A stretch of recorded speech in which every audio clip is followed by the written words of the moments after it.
Alright, what's up everyone? Welcome back to the Lighthouse report. I hope you guys are having a great time diving into every part of our monthly write-up, whether it be on the adoption, DeFi, international markets, or any other section of our report. So in this month's rabbit hole, we focus predominantly on the actual markets itself, rather than the underlying technology, so things like DeFi, liquidity, security tokens, regulated entities, etc. This is going to be a sector in the digital asset space that will for sure need the proper regulatory frameworks and regulated players in place before we really see full-scale adoption. Because you could argue this is about as important as the underlying infrastructure technology for some of these networks, because we've seen kind of what happens with some of these DeFi hacks, such as with Wormhole, other wallet exploits, stablecoins failing like US Terra, etc. And these are things that just can't happen if we want to see full-scale adoption and to really be taken seriously at the institutional and government level. So in our write-up, we discussed two projects that are really focused on building towards this regulated future where there's traditional finance and institutional finance both blended together. These two were Alliance Block and LCX. So let's just do a little more of a brief rundown on these two before we look a little more into how this side of the market is playing out. So in the write-up, I had compared Alliance Block to a playground. And I just wanted to elaborate on this analogy a little further since it might seem a little confusing to some. So in our current DeFi landscape, just about everything is in some sense a sort of silo. There's some amazing things out there being built in the overall DeFi landscape, like automated market-making DEXs, such as Uniswap, or over-collateralized lending and borrowing platforms like Aave or Compound. There's even derivative platforms for leverage legacy or on-chain assets from the likes of Synthetics or Injective Protocol. And then of course we gotta find a way to feed all the real world data into blockchain protocols, right? Which is done through oracles, with the most and probably largest monopoly of that subsector being Chainlink. Now these are all very essential pieces to the development of DeFi, and all of these have very innovative use cases, but there's one problem. These all operate as standalone products, and that's where the playground analogy comes in. So now let's look at DEXs like they're monkey bars. So like Uniswap, Trader Joe, SushiSwap, etc. And then maybe derivative platforms are slides. So things like Injective and Synthetics and DYDX. And then maybe we'll say the borrowing and lending protocols, so things like Maker, Compound, etc. are slides. And then oracles like Chainlink and API 3, these can be arcade cabinets. So which playground do you think would attract more kids to play at and would seem overall more like a complete playground? One with just a swing set, or maybe one with a swing set and a slide? Or do you think the majority would prefer the playground with a slide, monkey bars, swings, and an arcade all built into it while more equipment gets added continuously depending on what the kids in the playground want? Of course they're gonna pick the complete package. Why would you want to walk to a park just to use a swing set, just to walk to another park because this other park has monkey bars? It doesn't make any sense, and that's kind of how our DeFi ecosystem is currently like. And so that's just the product, and personally I feel like it's a great solution that makes perfect sense. During my time when I was pretty heavily interacting with DeFi, I hated jumping from one protocol to another and always having to link my MetaMask wallets over and over again. Beyond just being annoying, it's probably not the best in terms of security purposes. And then here are just some of their products on their platform that we can see, from their Oracle of Oracles with their data tunnel to their peer-to-peer funding platform Funders. And so because of this kind of robustness, Alliance Block is made of so many standalone products. Their ecosystem is naturally just massive. Just take a look at all their collaborations up here. There's some key legacy infrastructure players here that they've worked with, like offering their products to institutional clients at the London Stock Exchange through using Quant's Overledger to connect them, while also giving enterprise developers on Alliance Block easy access to build multi-chain applications on Alliance Block. They've also been accepted into multiple accelerators and incubators from some of the biggest names in Europe, such as NatWest, L39, and Kickstart Innovation. And then just a little further on the crypto side, we see their collaborations with Hedera to use their consensus services for the Alliance Bridge, and the plethora of oracles from Chainlink to API3 to DIA for their data tunnel. Now, the compliance part of Alliance Block, as stated, is directly built into their multi-layered protocol. This is what they call the cross-border and compliance layer. And basically this layer within the protocol makes it so that DeFi and open finance applications on Alliance Block will have a scalable compliance framework that makes it so that these products are only offered to clients that are in the regulatory jurisdictions and situations that actually allow them to participate in these, which in return has the opportunity to open up the doors to institutional players in DeFi thanks to their trustless ID verification. Now let's talk on LCX briefly. So we mentioned their licenses to operate thanks to the clear framework set by the authorities in Liechtenstein.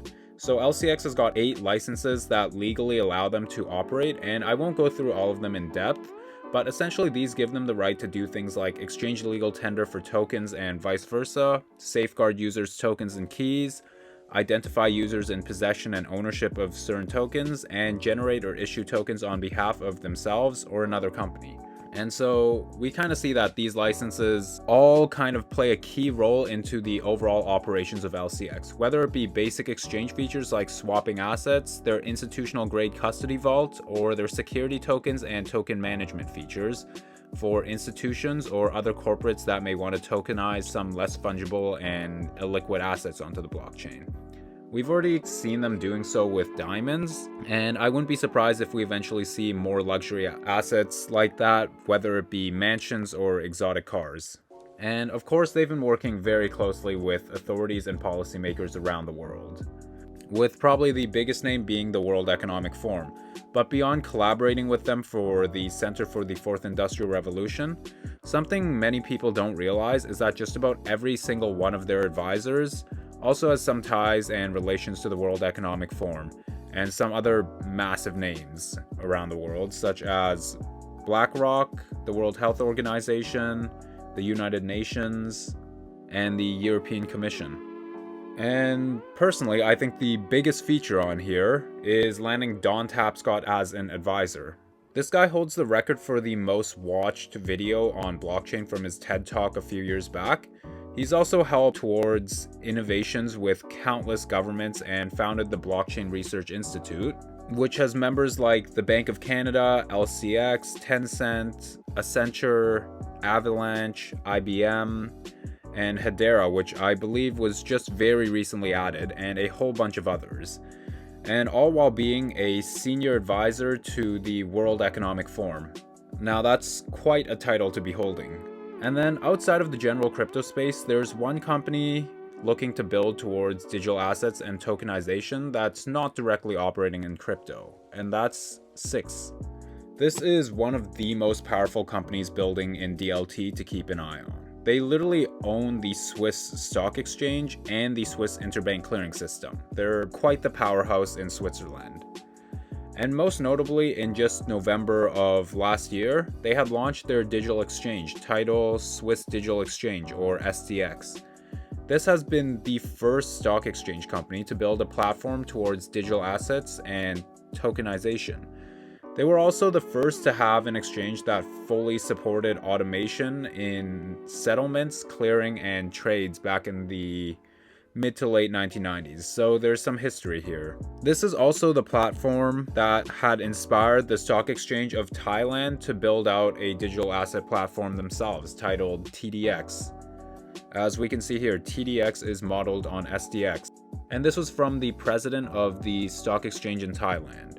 So it really shouldn't be a question whether SDX is a regulated player when it comes to the markets in the space, and beyond just their authority and history, if we're looking at some of the collaborations and work on their end, they've gone live on R3's Corda, and we can see they're primary partners of 2 concluded CBDC proof of concept projects from the Bank for International Settlements, both Helvetia and Eura. As we can see, SDX and Six. And finally, we take a look into a couple consortiums that are building with the focus of creating a regulated tokenized market through standards and other initiatives. we can see some pretty consistent overlap between SIX, LCX, and Alliance Block. Here we see Alliance Block and SIX are both in the Open Wealth Alliance to create open API standards for wealth management. And then LCX and STX are both seen here in the Open VASP. And this is a consortium that's focused on adopting the Financial Action Task Force's travel rule titled VASP, or Virtual Asset Service Provider. And then in Global Digital Finance, which is working to drive market standards in the infrastructure of how everything in terms of DeFi operates, and really just working on governance standards for crypto and digital assets altogether. And in here we see again LCX, STX, along with R3 and the London Stock Exchange, which of course is a close partner of Alliance Block. And then to cap it off, of course, there's MICA. MICA stands for Markets and Crypto Assets, and this is the big bill that's going across all of the EU to regulate the crypto markets and the use of DLT. And what do we see here? We see LCX and STX directly mentioned, along with Alliance Block's institutional partner, London Stock Exchange Group, listed as examples of players that are doing it right in this space. So this is most definitely a good sign. And notice these ones listed are all coincidentally connected to Quant Network. Interesting, but we'll save that rabbit hole for next time. So overall, we see some connections and overlap between these parties in terms of collaborating towards the same goals of creating a proper framework needed for the market side of crypto and DLT to be truly adopted through standards and implementing certain rules for KYC and AML purposes. But whether we like these rules or agree if they go against the ethos of crypto has become pretty out of the question at this point, as to get to real adoption on a global scale at all levels, from retail, enterprises, governments, we're going to need these kinds of regulatory oversight. But that's about all I've got for you guys in this month's rabbit hole. I hope everyone enjoyed further learning on what's going on with the regulated side of the markets, and I hope you guys continue having a great time diving through the rest of the report. So until next month, be sure to keep researching and stay safe out there. Peace.